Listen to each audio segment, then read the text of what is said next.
Think about creating a digital content calendar, especially as I said beforehand, I know that time is really tight for you as an association as it is for any organisation. So the more you can plan ahead, the easier it is for you to create that content. So when you come up with the concept of your event, start to pull the digital strategy together and the content for that. So as an example, I've just pulled together an example of something to do with apps and associations. So in January, I've already planned to do a blog post on 3 ways associations are using apps. Also, New Year, new plans for associations. And then February, members, how to attract and keep members. So I'm already starting to forward plan that content because, as I know, running my own business, it can be really hard to, if someone says, oh, you've got a tweet today, or you've got a blog today, or you've got to write content. If you ask me to do it on a day-by-day basis, first of all, it would probably take me 4 times as long. And secondly, I'm probably going to put it to the bottom of the pile because if I've got a new member to go and see or I'm talking at a conference, I'm not going to have time to do all of that. So the more I can forward plan my content, so maybe snippets of information that are happening at my event, snippets of like just useful hints and tips that you can share as well. And perhaps even asking some of your delegates or speakers to do some content. And here's just another little tip on getting delegates or speakers to do a blog post. I'm not sure if any of you have done this. You might be doing it probably very successfully already. But sometimes if I'm asked to speak at a conference, they'll say, Lynsey, can you write a blog post about the event and what you're talking about? And it's too broad. I mean, I would probably come up with some hints and tips, but for a typical speaker at an event, they're very time poor. They're probably speaking without, getting paid to be here. It's adding value to their members. But from a speaker point of view, they're quite time poor. So the more you can give them direction on things. So rather than saying, if I was talking at Sally's event, rather than Sally emailing me and say, Lynsey, can you do a blog post on your digital talk? How about, Lynsey, can you do me a blog post on the top 3 tips that associations can take away on digital strategy? She's given me the title.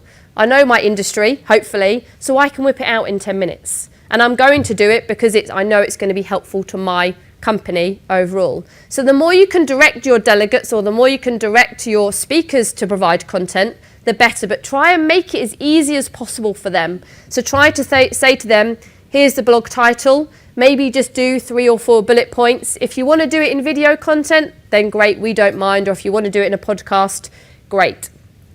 So thinking about creating content that's going to be useful for your event, also to the delegates and get them involved, and the speakers, because if you get the speakers and the delegates involved and they've had a bit of insight into your event beforehand, what are they going to do? They're probably going to share it on social media, so help you market your event as well. So just following on from that, from the content point of view, the first thing to think about is think value, not sell, before the event. If you do the hard sell, you're going to pick people off.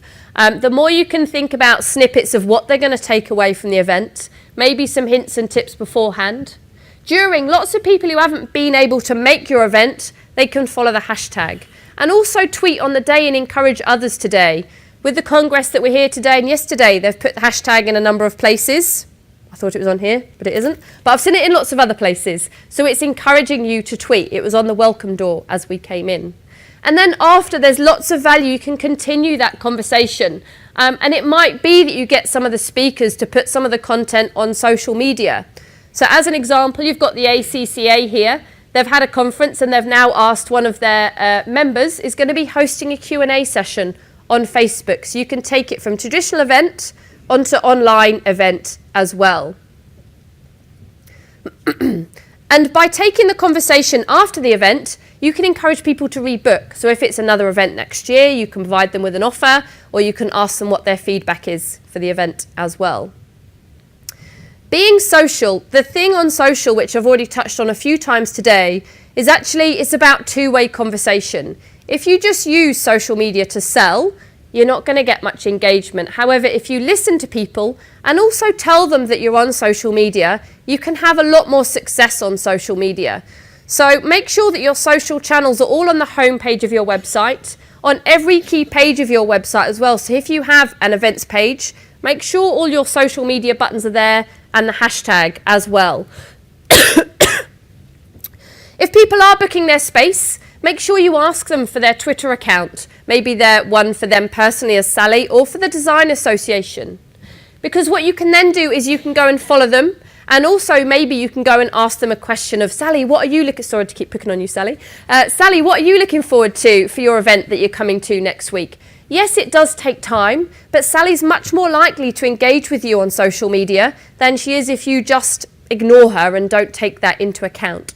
Yes, it does take time, but if you have your social media channels on your phone and maybe while you're just boiling the kettle for a cup of tea, right, I'm going to hit 3 people. I've seen that Sally's on social media. I've seen that Olivia's on social media. I'm just going to tweet them questions quickly while I'm boiling the kettle. But the more engagement you can have on social media, the better. But it doesn't mean more. So I'm not saying tweet 20 times a day. It's actually about the quality of what you're sharing on social media. So think quality, not quantity. Also do some searches. So if you set up the hashtag on Twitter, what you can then do is you can then share this search with people in an email.